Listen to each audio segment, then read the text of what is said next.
The North Woods of the Great Lakes, often a summer and fall retreat from the concrete and urban settings of inner-city life, natural beauty prevails here, but also conceals a dark chapter in our nation's history with wildfires, the worst ravaging a small community in America's Dairyland.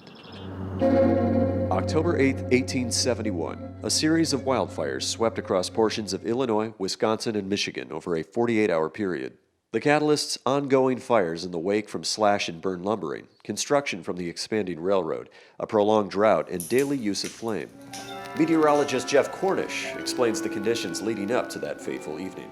Much of the summer of 1871 featured a large area of high pressure across the upper Great Lakes region. It led to very little rain. There was a persistent hot and dry weather pattern.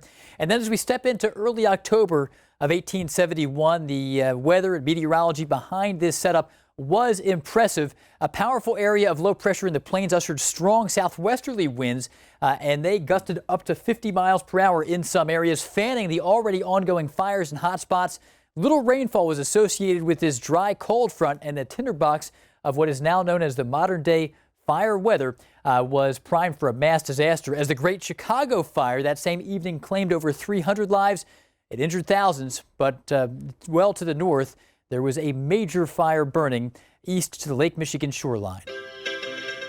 Peshtigo, Wisconsin, then a lumber boomtown in the 19th century, is now a quiet community with few reminders of a dark moment in time. The Chicago fire overshadowed us, but when you lose 800 people in an hour, that's a lot of life gone. For weeks, smoke from ongoing fires to the west cast a gray haze into the atmosphere, and only 2 weeks prior, fire had encircled the town, but was successfully thwarted. They got it out and everybody celebrated. We can do anything. Residents were aware of a looming threat, but that October evening was different. Accounts state the fires began north of Green Bay and moved northeast. All of a sudden they noticed the sky is not gray anymore. It's orange and red. Taking direct aim for Peshtigo. They knew something was coming. Then the wind started and they heard this awful noise, like a train was coming. Tempests of fire whipped through the forests, farmsteads, and into the village. Mass panic ensued. It snapped off the top of trees, and the trees kind of exploded too. As the firestorm rapidly advanced through town, residents had only one place of refuge: to flee here into the Peshtigo River. About an hour, and Peshtigo was gone.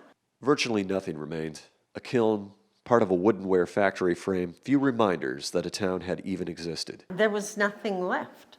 The fires continued to fan north into the upper and lower Sugarbush regions, crossing into the upper peninsula of Michigan, as well as portions of Door County to Sturgeon Bay. 1.2 million acres of forests burned. Accurate death tolls were never clear, but estimates of 1,200 to 2,400 persons perished by fire, suffocation, or hypothermia. Across Lake Michigan, additional wildfires swept through lakeshore communities, including the early settlement of Holland. Fires also reported in Grand Rapids, Lansing, onward to Port Huron and the Thumb, along with much of the northern lower peninsula from Manistee to Alpena. In Wisconsin, word of Peshtigo did not reach the capital for days. All initial aid was sent south to devastated Chicago. When Frances Fairchild, the wife of Wisconsin Governor Lucius Fairchild, got word of the tragedy at Peshtigo, was when help finally began shifting north. She waylaid a couple trains with blankets and things that might be needed, and she sent them up to Peshtigo. Today, this former church, built after the fire, is a time capsule from that era. We get people from so many countries and states that can't believe that something like this has happened. But you can see the print. This charred Bible. And it's open to Psalm 106 and 107. Plates, even the preserved tabernacle found floating in the river. As you see it is as it was found. Outside, this marker stands above mass grave sites for those lost that terrible night. I love the personal stories. For lifelong resident Sally Call, who now serves as museum curator, the impacts still resonate. You can't work at this museum and not feel the pain that these people must have gone through. I can't.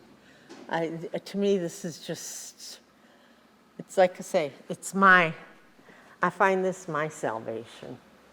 For AccuWeather, I'm Blake Naftel.